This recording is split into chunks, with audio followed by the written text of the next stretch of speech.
Hello बेटा। हमने last topic में बेटा जी अपने साइनोबैक्टीरिया के बारे में बातें की, तो उसका मोड ऑफ न्यूट्रिशन कैसा होता है, मोड ऑफ रेस्पिरेशन कैसा होता है, वो किस किस फॉर्म में एग्जिस्ट करता है। वहाँ पे मेनली हमने बेटा जी बातें की अबाउट हिट्रोसिस सेल, वहाँ पे स्पेसिफिक सेल है जो वहाँ पे नाइट्रोजन के फिक्सेशन में हेल्प करता है, और उनके पास वहाँ पे एक एंजाइम होता है, एंजाइम का नाम होता है नाइट्रोजिनेज, जिसकी बातें हमने आपको अच्छे समझाई। वो दो फॉर्म में बनता है, फिर आपका यहाँ फिलामेंटस या तो होमोसिस्टस है या फिर वो आपका यहाँ पे हिट्रोसिस्टस है। फिर दो बातें थी, या तो वो इंटरक्लेरी होगा या फिर वो एक्सेल पे होगा। ये सब बातें हमने आपको समझा दी हैं। तो साइनोबैक्टीरिया को अगर देखा जाए ओवरऑल तो बेटा जी यहाँ पे आपका कुछ स्पेसिफिक ऐसे फीचर्स है उसके पास में, यहाँ पे कुछ स्पेसिफिक उसका ऐसा सेल स्ट्रक्चर है जो उसे डिफर करवाता है एक यू बैक्टीरिया से।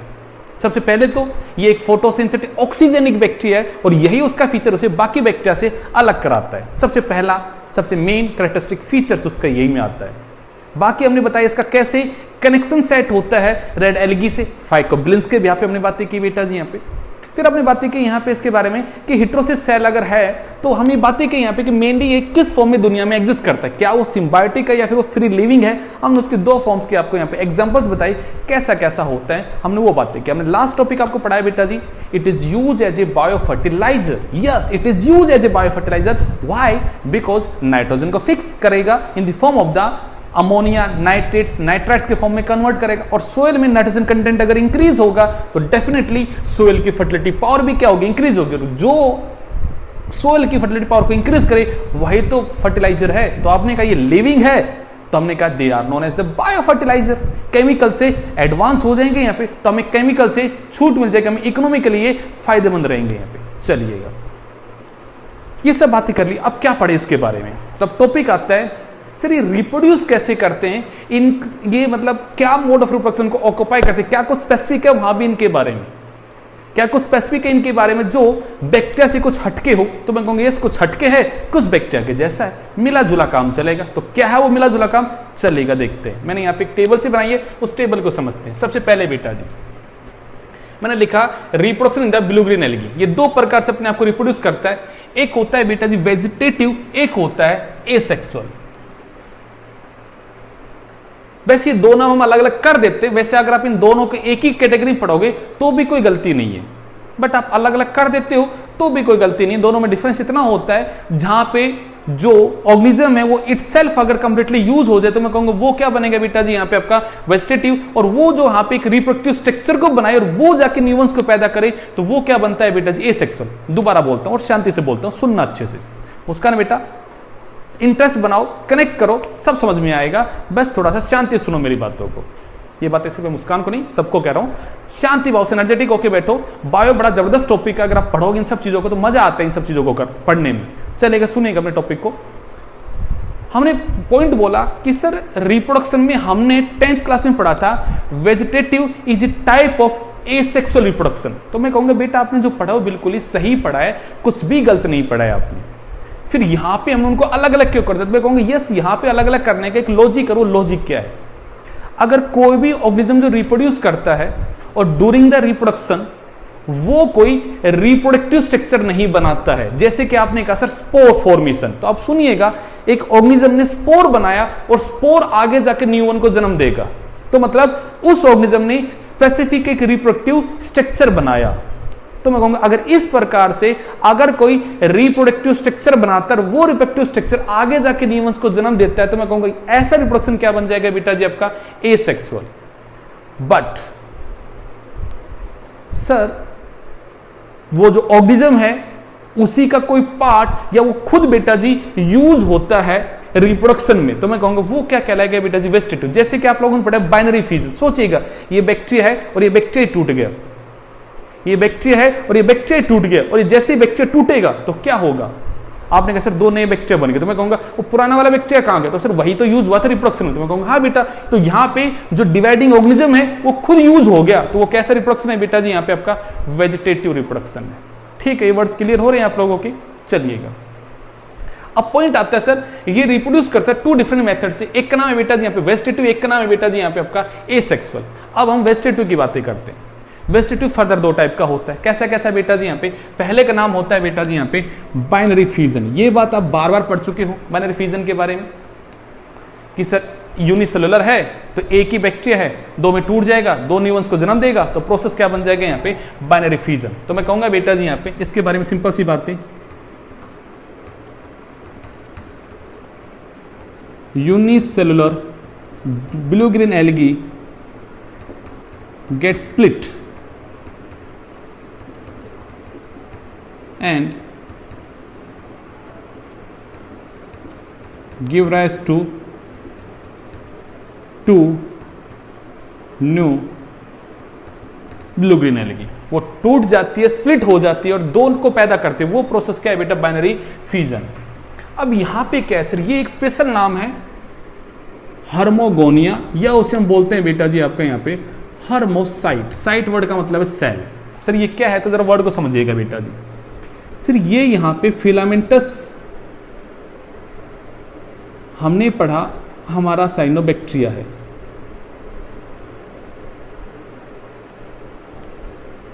ये जो फिलामेंटस साइनोबैक्टीरिया है वो इस तरह से अपने आप को एग्जिस्ट कर रहा है। तरुण बेटा ये हमने स्ट्रक्चर पहले भी बनाया है बेटा, तो कुछ भी हम नया नहीं बना रहे। असीम बेटा कनेक्ट कर पा रहे हो खुद को? पारस ये बन गया हमारा स्ट्रक्चर बेटा, देखिएगा अब जरा वर्ड को। सर ये इस तरह से एग्जिस्ट कर रहा था, एक फिलामेंटस होमोसिस्टस से इस तरह से एग्जिस्ट कर रहा है। अब क्या हुआ, इनमें से कोई एक सेल जो है वो थिक हो गई, इनमें से एक जो सेल है वो थिक हो गई,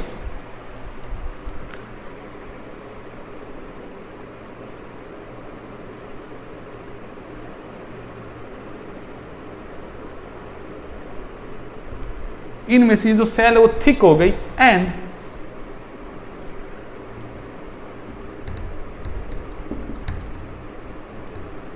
दिस फिलामेंट गेट फ्रेगमेंटेड।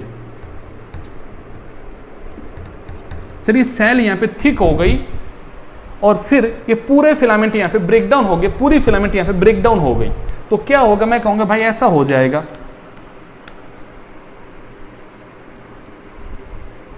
ये अलग हो गया, ये दूसरा अलग हो गया और ये थिक वॉल वाली भी यहां से अलग हो गई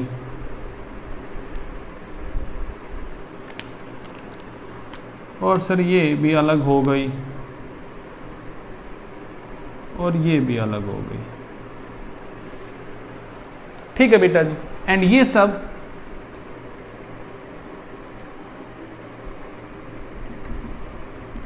each fragment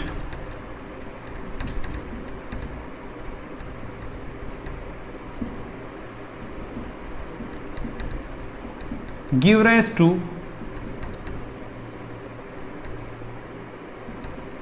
new blue green algae.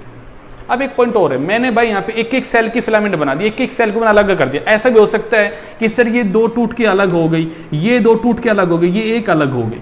तो मैंने वर्ड को समझो यहाँ पे कि सबसे पहले एक सेल वॉल थिक होती है, एक सेल की सेल वॉल थिक होती है, उसकी वजह से फिर बेटा जी यहाँ पे ये पूरी फिलामेंट जो है वो फ्रेगमेंट में हो गई। और अब ये जो एक एक फ्रेगमेंट बना बेटा जी यहाँ पे, ये एक एक फ्रेगमेंट यहाँ पे एक नए नए साइनोबैक्टीरिया को पैदा करेगा। ऐसी नई फिलामेंट्स दोबारा से बनकर तैयार होगी और ऐसे करके बेटा जी 5 फिलामेंट पैदा हो जाएगी। तो नंबर क्या हो गया, इंक्रीज हो गया। कोई यहाँ पे गैमीट नहीं बन रहा है, कोई यहाँ पे डीएनए ट्रांसफर नहीं हो रहा। तो ये आपका कैसा है बेटा जी यहाँ पे, एसेक्सुअल टाइप का हो रहा है बेटा जी यहाँ पे, बट यहाँ पे खुद जो ऑर्गेनिज्म की बॉडी है वो इटसेल्फ यूज हो गया। तो मैंने कहा किस कैटेगरी में आ गया बेटा जी यहाँ पे, वेस्टेटिव में आ गया। मैंने कहा बेटा जी यही फिलामेंटस जो यहाँ पे साइनोबैक्टीरिया था बेटा जी वो टूट गया एक एक फ्रेगमेंट में, और जो एक फ्रेगमेंट है बेटा जो गिव राइज करती है एक नए ब्लू एल्गी को। तो मैं कहूंगा बेटा जी ये जो फ्रेगमेंट है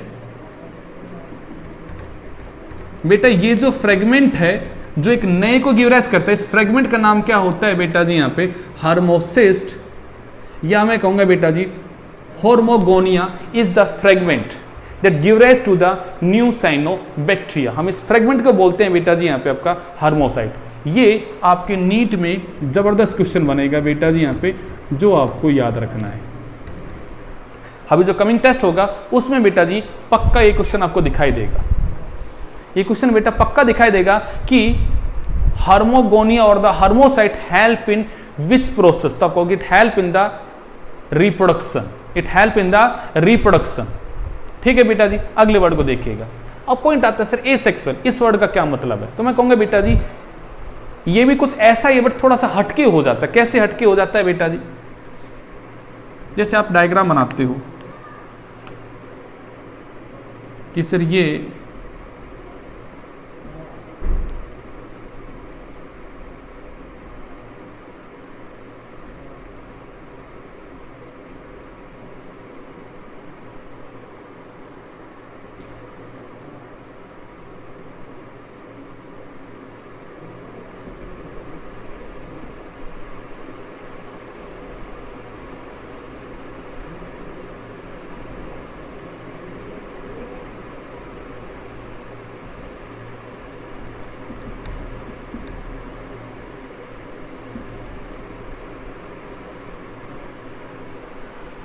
एक्निटे, ये एक्चुअली क्या है, पहली बार बैक्टीरिया में स्पोर फॉर्मेशन करने की ट्राई की गई है, पर ये स्पोर नहीं है एक्चुअली। क्या क्या उसने यहां पे, ये जो यहां पे एक फिलामेंटस साइनोबैक्टीरिया बैठा हुआ था, जब कंडीशन हो गई अनफेवरेबल, कंडीशन कैसे होगी अनफेवरेबल, तो उन्होंने यहां पे एक सेल को प्रोड्यूस किया और उस सेल के बाहर उन्होंने क्या बनाई बेटा जी, यहां पे थिक सेल वॉल बनाई और उन्होंने इस थिक सेल वॉल को यहां से रिलीज कर दिया। क्या बोला बेटा जी मैंने यहां पे, during the unfavourable condition the filamentous cyanobacteria produce a thick cell walled structure during the unfavorable condition में इन filamentous structure ने बेटा जी क्या पे thick cell wall का structure बनाया that can easily tolerate the unfavorable condition। उन्होंने एक ऐसे structure को बनाया और उसे give rise कर दिया, उसे यहाँ पे उन्होंने रिलीज कर दिया कि भाई अगर हम मर भी जाएंगे यहाँ पे तो ये structure के बाद thick cell wall है जो adverse condition को सहन कर सकता है, और जब condition favorable आएगी यहाँ पे तो ये जो structure उन्होंने रिलीज किया था बेटा जी यहाँ पे ये give rise करेगा एक न्यू फिलामेंटस और न्यू साइनोबैक्टीरिया को मैं कहूंगा ये जो बना इसका नाम होता है बेटा जी akinete. It produce only during the unfavourable condition. तो लिख देता हूं बेटा जी यहां पे, it is a thick cell wall structure produce during unfavourable condition, produce during unfavourable condition में ये प्रोड्यूस किया जाता है। ठीक बात है बेटा जी यहाँ पे, इट्स ऑल अबाउट रिप्रोडक्शन। तो मेनली आपको यहाँ पे इसके बारे में समझना है, ये थिक सेल वॉल का है और अनफेवरेबल कंडीशन बना। कंपेरेटिव याद रखना, ये ज्यादा थिक सेल वॉल है, इसकी सेल वॉल थिक ज्यादा नहीं है, जैसे कि इनके कंपेरेटिव इसकी सेल वॉल थिक है, बट अगर आप इन दोनों को कंपेरिजन करोगे तो इसकी उससे कैसे है यहाँ पे थिन है सेल वॉल, और ये फेवरेबल कंडीशन में सारा काम हो रहा है और ये काम कब हो रहा है, ड्यूरिंग द अनफेवरेबल कंडीशन हो रहा है। ठीक है, यहां पे इसकी वजह से पूरा का पूरा फ्रेगमेंटेड हो गया, और जो फ्रेगमेंट बनी उस फ्रेगमेंट को हम क्या बोलते हैं बेटा जी, यहाँ पे आपका हार्मोसाइट बोलते हैं। तो डिफरेंस को समझिएगा क्या है बेटा जी, और ये तो सिंपल बाइनरी फ्यूजन है, जहां पे एक साइनोबैक्टीरिया टूट गया दो नए साइनोबैक्टीरिया में, वो प्रोसेस क्या है बेटा जी, यहाँ पे आपको binary fusion. It's the type of the reproduction that is highly observed in the blue green algae. ठीक बात है, इसी के साथ बेटा जी आपका साइनोबैक्टीरिया खत्म होता है, बट अभी कुछ और भी पढ़ते हैं इसके बारे में। क्या पढ़ते हैं यार, टॉपिक आता है what is the importance of the cyanobacteria. Sir इसकी इंपोर्टेंस क्या है, क्या ये डिफरेंट फील्ड में यूज हो सकता है साइनोबैक्टीरिया, और अगर है तो इसकी क्या इकोनॉमिकल इंपोर्टेंस है वो हमें समझना, इकोनॉमिकल और इकोलॉजिकल इंपोर्टेंस को हमें समझना है इसके बारे में। तो देखिए बेटा जी,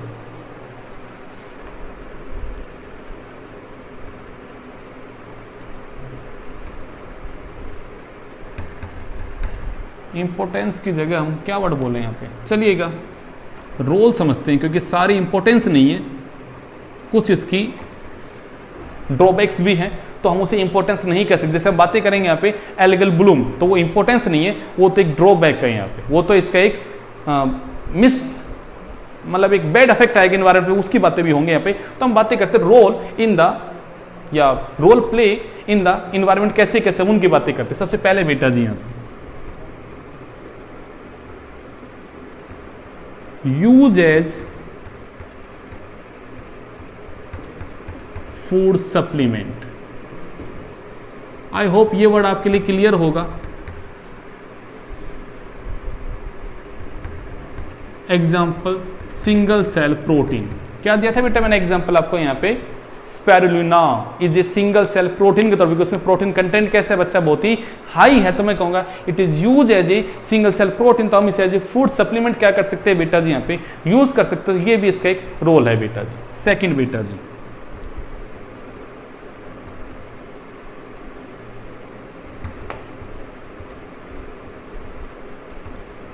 रिक्लेमेशन ऑफ सोयल।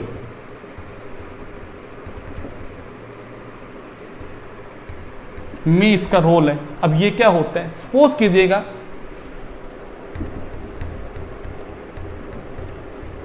कहीं पे जो सोयल है वो एल्कलाइन है, किसी एरिया में सोयल ऐसी है जो एल्कलाइन और वहां पे प्लांट प्रॉपरली ग्रो नहीं कर पाते, क्योंकि प्लांट को ग्रो करने के लिए न्यूट्रल सोयल चाहिए। अप्रोक्स कैसे चाहिए बेटा जी, न्यूट्रल कि 7 के आसपास अगर पीएच होगा सोयल का तो ही प्लांट वहां प्रॉपरली अपने आप को क्या करेगा बेटा जी, ग्रो कर पाएगा।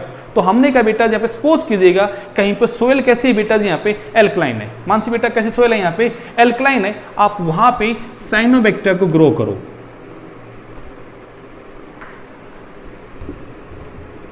If blue green algae is grow in alkaline soil, then blue green algae release acid and neutral the effect of alkaline and maintain the soil fertility। एक सोइल एल्कलाइन हो गया जो अनफर्टाइल हो गया, वहां पे प्लांट ग्रो नहीं कर पाते हैं, आप वहां पे बीजीए को ग्रो कर दो, आप वहां पे साइनोबैक्टीरिया को ग्रो कर दो, ये बेटा जी एसिड रिलीज करता है, वो एसिड की वजह से क्या होगा, जो एल्कलाइन इफेक्ट वो न्यूट्रलाइज हो जाएगा यहाँ पे आपका, और पीएच कैसी हो जाएगी बेटा जी, न्यूट्रल हो जाएगी, सोइल वापस अपनी बेटा जी यहाँ पे रीगेन कर पाएगा फर्टिलिटी पावर को, वहाँ पे प्लांट्स इजिली ग्रो हो पाएंगे। तो मैं कहूँगा फॉरवर्ड्स के द्वारा बेटा जी यहाँ पे हम बीजीए का यूज करते हैं in the process of the reclamation of the soil. Reclamation क्या होता है वो मैंने आपको बताया यहाँ पे कि एल्कलाइन पीएच की जो सोयल है उसको न्यूट्रल पीएच में वापस से कन्वर्ट करने के लिए हम बेटा जी बीजीए का यूज करते हैं, वो प्रोसेस क्या कहलाता है बेटा जी यहाँ पे, रिक्लेमिनेशन ऑफ सोयल। तो इसमें भी इसका एक रोल है बेटा जी यहाँ पे। चलिएगा और क्या रोल है इसका, और कहां यूज कर सकते हैं, तो चलिएगा बेटा जी और बातें करते हैं यहाँ पे इसके बारे में।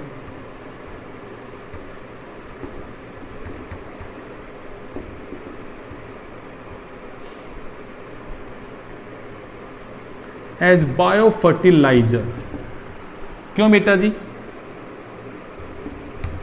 Increase soil fertility by increasing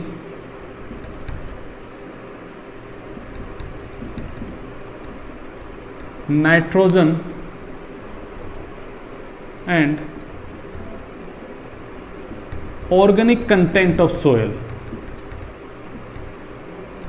soil के अंदर बेटा जी नाइट्रोजन जो फिक्स फॉर्म में चाहिए या उसके कंटेंट को इंक्रीज कर देता है और ऑर्गेनिक फूड के कंटेंट को इंक्रीज कर देता है। इन दिस वे बेटा जी यहाँ पे सोयल की फर्टिलिटी पावर को इंक्रीज करता है। मैं आपको एक एग्जांपल देता हूं बेटा जी यहाँ पे, राइस या मैं कहूंगा बेटा जी यहाँ पे पैडी क्रॉप्स। हम बेटा जी पैडी क्रॉप्स वगैरह बेटा जी यहाँ पे अजोला के लीव्स का यूज करते हैं। ये क्वेश्चन आएगा बेटा जी यहाँ पे कि अजोला जो लिखा है तभी आपको यहाँ पे अजोला के लीव्स कह दो, या मैं कहूंगा बेटा जी यहाँ पे cyanobacteria like the Anabaena Nostoc can increase the 50%। हम प्रोडक्शन को क्या कर देते हैं बेटा जी यहाँ पे इंक्रीज कर देते हैं बेटा जी यहाँ पे by the use of the cyanobacteria. किन की क्रॉप्स की बात कर रहा हूं बेटा जी यहाँ पे, राइस एंड पैडी क्रॉप की बात कर रहा हूं बेटा जी मैं यहाँ पे। इन क्रॉप में बेटा जी मेनली साइनोबैक्टीरिया को यूज करते हैं as a bio fertiliser that can increase up to the 50% of the production. 50% तक का क्या करेगा वो यहाँ पे इंक्रीज कर देता है। तो लिख देता हूं बेटा जी यहाँ पे आपका blue green algae is used as biofertilizer to increase production. ये याद रखना है बेटा जी, क्योंकि आपने पढ़ा है कि नाइट्रोजन को भी क्या करता है बेटा जी यहाँ पे फिक्स करता है ऑर्गेनिक कंटेंट का। कहोगे सर ऑर्गेनिक कंटेंट का क्या मतलब है? अरे भाई फोटोसिंथेटिक है प्रिय बेटा, फोटोसिंथेटिक है, मतलब अपना खाना खुद बनाएगा और जो एक्सेस में फूड बन रहा होगा उसे सोयल में क्या करेगी, ऐड करेगा, उससे सोयल का कंटेंट क्या होगा बेटा, जो ऑर्गेनिक कंटेंट आपका इंक्रीज होगा। तो मैं कहूँगा डेफिनेटली बेटा जी, अगर सोयल का ऑर्गेनिक कंटेंट भी इंक्रीज हो रहा है, नाइट्रोजन कंटेंट भी इंक्रीज हो रहा है, तो सोयल की फर्टिलिटी पावर भी तो क्या हो रही है बेटा, यहाँ पे इंक्रीज हो रही है। ये इसका हो गया बेटा जी यहाँ पे।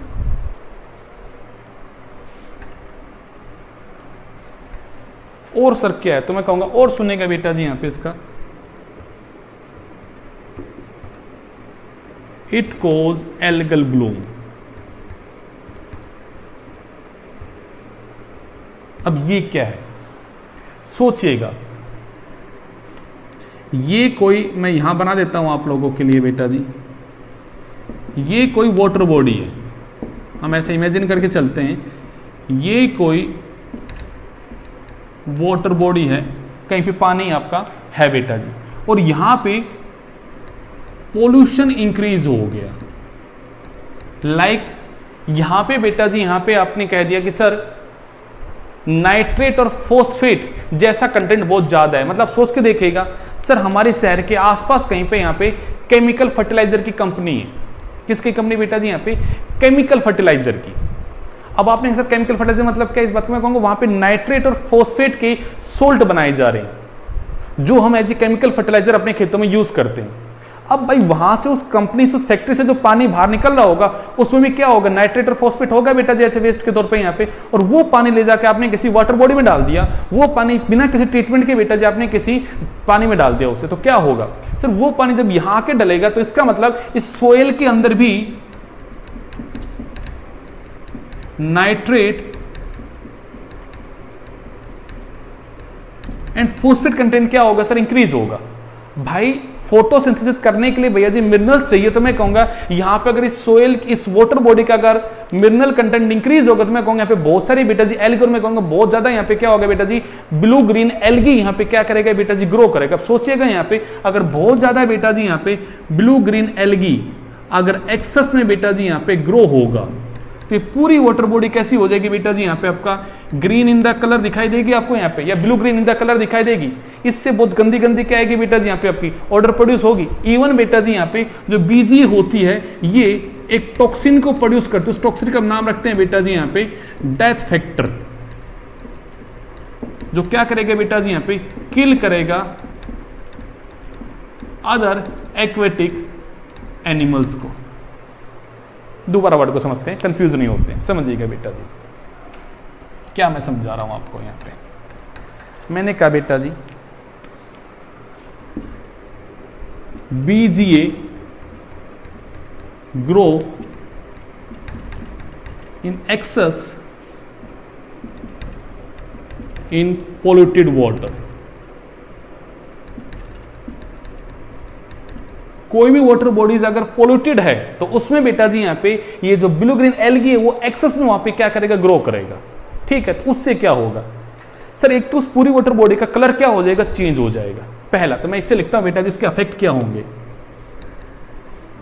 पहला अफेक्ट क्या हो गया बेटा जी, colour of water body get change, पहला पॉइंट। दूसरा, प्रोड्यूस बैड ओडर, एक गंदी बदबू आएगी वहां से, तो मैं कहूंगा बेटा जी ओडर प्रोड्यूस कर देगा। थर्ड क्या होगा, मैं कहूंगा बेटा जी रिलीज टॉक्सिन, उस टॉक्सिन को हम क्या बोलते हैं बेटा जी यहां पे, death factor.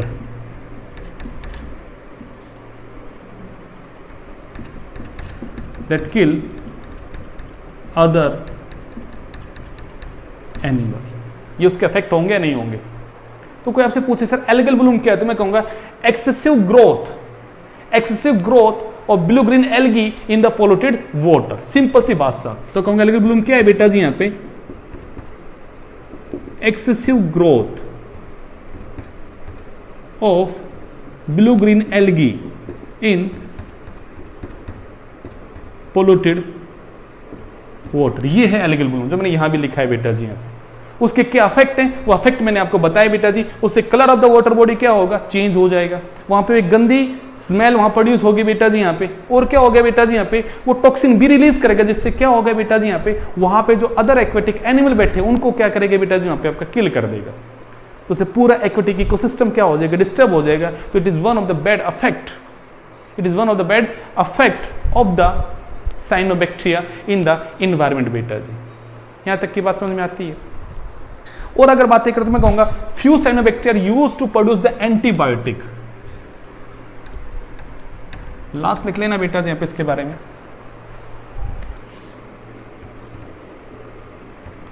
Used to produce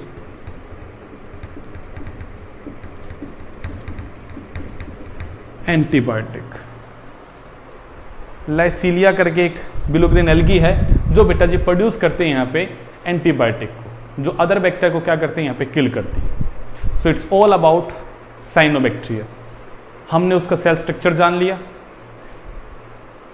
उसका मोड ऑफ न्यूट्रिशन कैसा, उसका इवोल्यूशन कैसा, उसका रिप्रोडक्शन कैसा है, वो किस किस फॉर्म में एग्जिस्ट करता है, हमने उनकी हर बातों को बेटा जी यहाँ पे खत्म कर दिया। इसका सबसे इंपॉर्टेंट टॉपिक है बेटा जी यहाँ पे आपके लिए इसका नाइट्रोजन फिक्स करना, और उसके लिए स्पेसिफिक जो सेल है बेटा जिसका नाम होता है यहाँ पे हेट्रोसाइट सेल। तो वो सब चीजें आपके लिए यहाँ पे इंपॉर्टेंट। इसके साथ ही बेटा जी हमारे यहाँ पे मोनेरा किंगडम का यूबैक्टीरिया खत्म हो चुका है, माइकोप्लाज्म खत्म हो चुका है, और आज बेटा जी खत्म हो जाता है आपका साइनोबैक्टीरिया।